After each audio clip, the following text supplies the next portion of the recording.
The fall of crypto giant FTX has undoubtedly sent shockwaves throughout the world of crypto, but some cybersecurity experts are calling this a win for America's national security.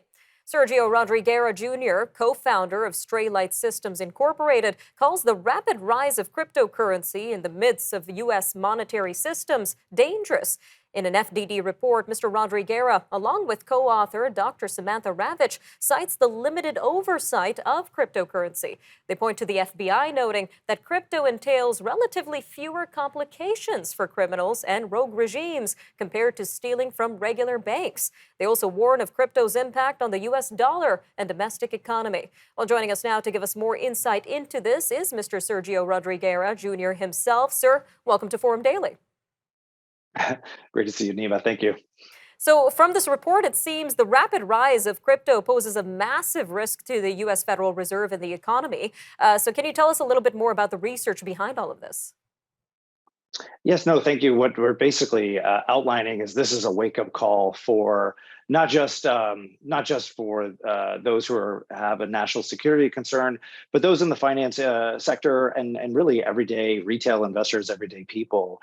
One of the things that we look back to when you think of the 9/11 attack, the attack was funded with roughly around $500,000 in terms of the money that was funneled through our financial system to finance those attacks.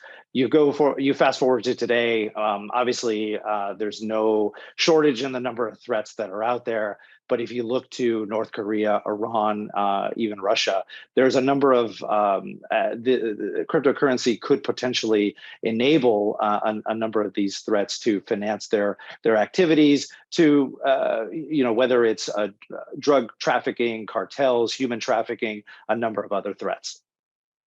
And what do we know so far about how much of such illegal or rogue regime activities that we know of has been funded using cryptocurrency so far? What kind of information do we have on that?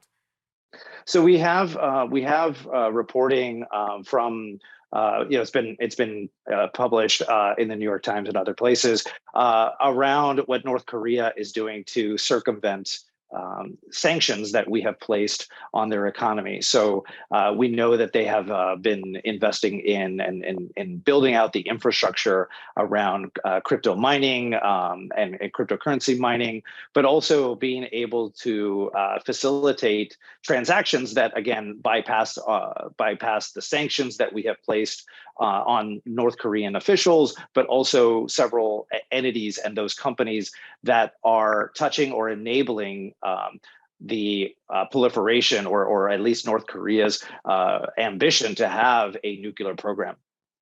Now, on top of these concerning revelations, you also highlight in your report the impact that crypto could have on the U.S. dollar and the overall economy. Can you tell us a little bit more about how much of an impact crypto has had already on the U.S. dollar and the economy? Well, still, one of the wake up call, the red flags that we're sort of raising that FTX, the collapse of FTX, and the ongoing situation around what's going on in the Bahamas. One of the things that it's still relatively early. Bitcoin came on the stage in 2009 through the white paper that was widely circulated amongst those in the fintech space, but really, you started to see a lot of traction in 2014, 2015.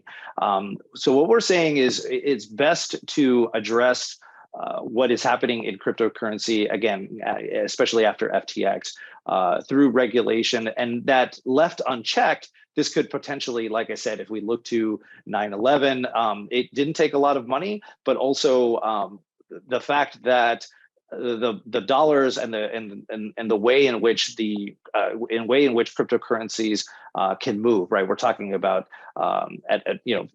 talking about speed in terms of obviously this is borderless, right? So we're not talking about obviously there are challenges in and around cash. Some of the research in the background that my esteemed colleague and I have was tracking financial facilitators and bad actors and moving money. Oftentimes, a lot of challenges in cash, but clearly, this digitization of currency poses these various risks. And our call is it's time that regulators use regulation that are already established. We don't necessarily need to establish new rules, but in some cases we may have to.